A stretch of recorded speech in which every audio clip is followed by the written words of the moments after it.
Hey guys, it's Alex Riley. Welcome back to the Hand of the Week from Tignale in Italy. So one of the questions I'm asked the most about is about money, growing your bankroll and how to manage your money. So this week I want to give you 5 tips, 5 really practical things and some ideas about money to help you in your journey. So the first thing is that the idea about more is better. And I know you guys have heard this a million times where, all these studies talk about, does money make you happy? But I think that really having a perspective about money and, how it relates to happiness is extremely important because, growing your bankroll and your net worth is really a journey. And so having the perspective is really important. But I want to do an exercise with you guys that I think will help put this into an idea.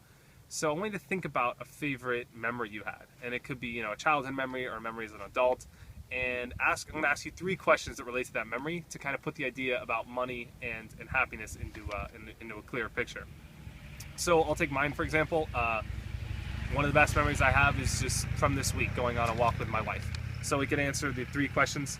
One of them is, during that time, how much money did you have? And the second was, how much did the experience cost? And the third is, would having more money change that experience? And I think when you start to look at what really brings you happiness and you ask yourself these 3 questions, you can really get a better perspective on not worrying so much about having more beyond a certain point. And that point is generally just a point of survival, a point of being able to do daily things, and just to kind of be liberated to enjoy the process of growing your net worth, because it really is a journey, it really is a process. So that's the first thing. The second is to be practical. And what I mean by that is to work backwards and ask yourself really what your goals are. Really to have an idea of what you want more money for. And I think it's extremely important, I'm really ardent about the idea, to write it down, because then you really make it tangible and the experience and the idea becomes real. So for example, if you want to go travel around South America for a year, get on paper what exactly it is you want to do. Start to do some research, because that's inspiring, it makes things exciting, and really get an idea for how much that's going to cost.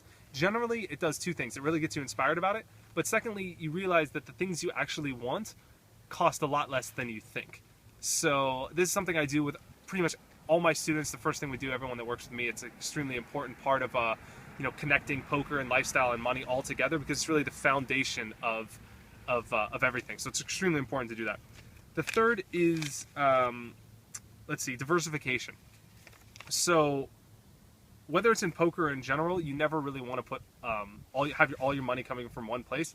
You never really want to have all your money invested in one place either. I do another video on this called "Why You Shouldn't Put All Your Eggs in One Basket," where I talk a little bit more about my personal life and how I do this in my personal life in poker. So check that out after this if something else you're interested in.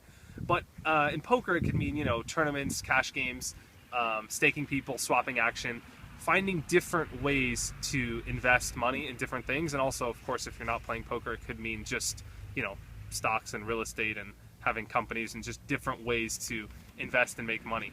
But it's extremely, extremely important.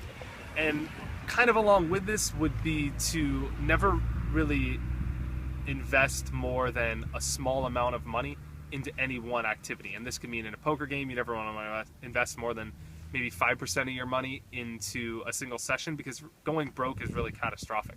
So that's something that's really important to keep in mind.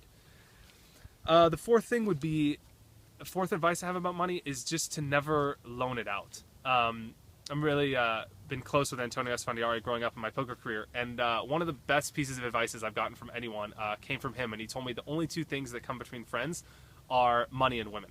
So women will leave for another episode, but money is really a huge way to ruin relationships.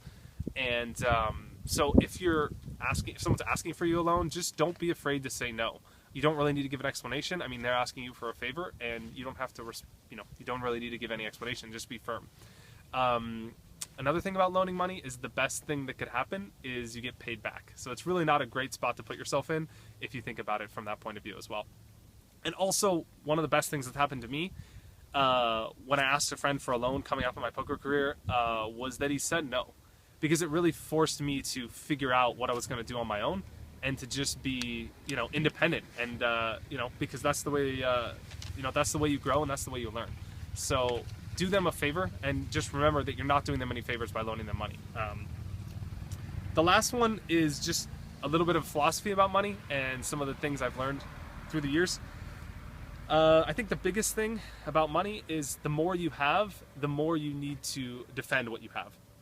Because money loses value as you accumulate more. So, in other words, a dollar is not a dollar. Because, when you have between, let's say, 10,000, 20,000, 30,000, it's really important all the money you make, because every dollar you make allows you to do new things. But when you get to over a certain point, let's say you have $1 million, making an extra 10,000, 20,000 doesn't change anything in practicality about what you can do. It doesn't change your life at all. So gaining more money doesn't really help you, but losing money hurts you, which means you have to be extremely cautious about the money you're risking.